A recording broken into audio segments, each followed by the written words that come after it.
characteristic of good speech, and these are the sum of its features. So as you can see, can you please reach 1 to 10 and I'll explain the meaning of it.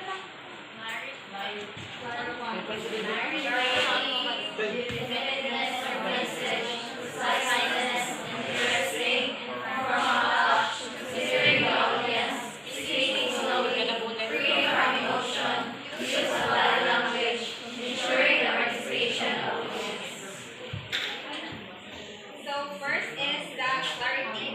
Clarity is an essential feature of a good speech. Speech should be clear and unambiguous so that the audience can understand it easily. It is not clear enough to express its meaning to the audience, it will become ineffective. So when you speak on the audience in front, dapat jud mo ang speech is maklaro jud sa mga audience. Kaya di maklaro like magstorya ka ana nga part niya, di nila masabtan. Ang next nga imong istorya, di na jud masabtan all the way at the end. So next is definiteness of message. The message of the speech should be definite and relevant to the subject. So, public speaking mo, like magstorya mo anang in front niya, namoy story about related sa iyong topic. So, di dyan na makasabot ang iyong audience. So, need dyan, mag-story mo, related ihapon siya sa iyong topic. Then, conciseness. The audience becomes impatient with a long speech. Hence, speech should be concise as possible. However, it is not. So, conciseness. Makabati mo na mag-speech mo. Like, sa kataas yung speech, boring tayo. Then, muna, di na mo paminawan sa audience. Muna,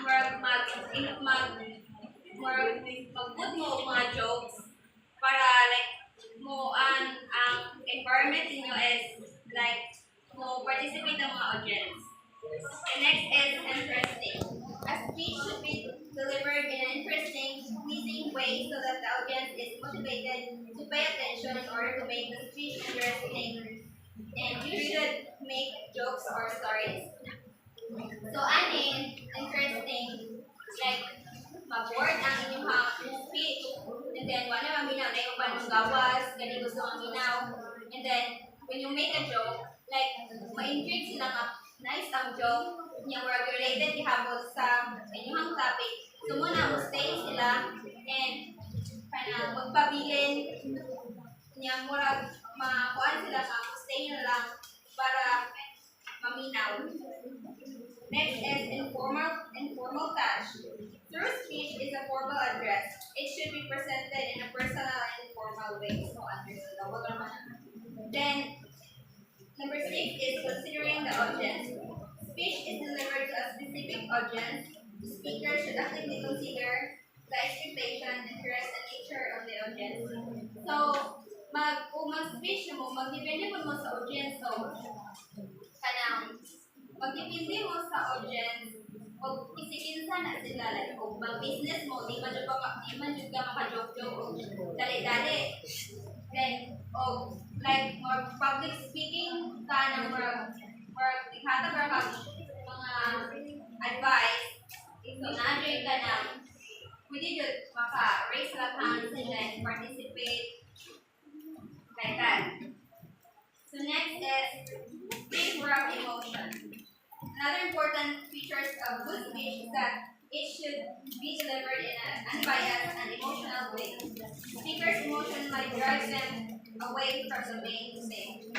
So, in this pictures, like in public, naman nila embrace, o tanang, di mo ibaliwala.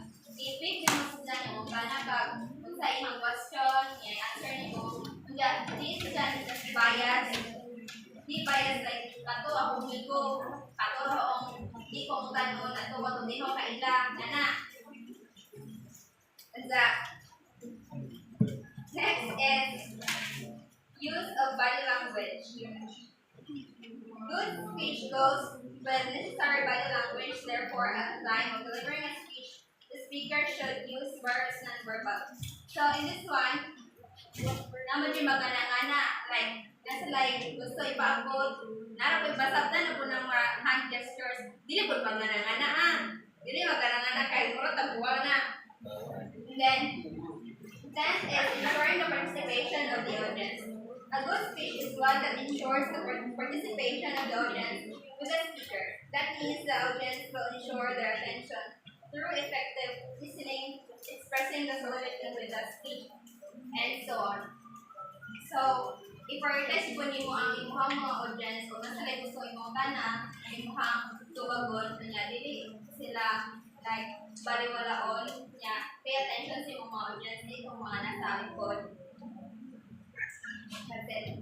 And then, what makes a good speech? Can you please read? A good speech has a clear, relevant message for the class. The goal of every speech is to be memorable and informative. People are educated at business and speeches on such shape or form on a daily basis. So, mag-speech mo, dapat yun, natong top ka features. Features para ang pag-deliver niyo sa inyong audience is makasabot na yung audience niya. Ma-interested maminaw niyo. The next is, how is a good speech structured? Can you read? Strong speech takes a beginning, a middle, and end. Those are the three pieces of story structure, and they help make up the structure of a good speech as well. Experts warn that keeping the middle short is actually the way to a strong speech. So, mo tungkol the beginning, the middle, and the conclusion. In beginning, with attention grabbing, compiling, opening, and loose, it is strong that will help to lay out the point you are hoping to make. So, introduction pa lang daan, dapat yung makagather na ka-attention sa iyong mga audience para maminaw nimo. Then, in the middle can retaliate your point briefly but without exhausting or belaboring the issue. Like in a short grammar, in summary, nimo ang kuan, wa na pasikot-sikot, direct to the point na ka. And then, in the conclusion, it should be short or at the point, at to the point. Like, straight ra jud sa imuhang ikan sa kamanahan na grabbing kag-attention. Second, or i-define mo sa imong purpose sa imong speech. And then, the last is like overall summary na. Thank you.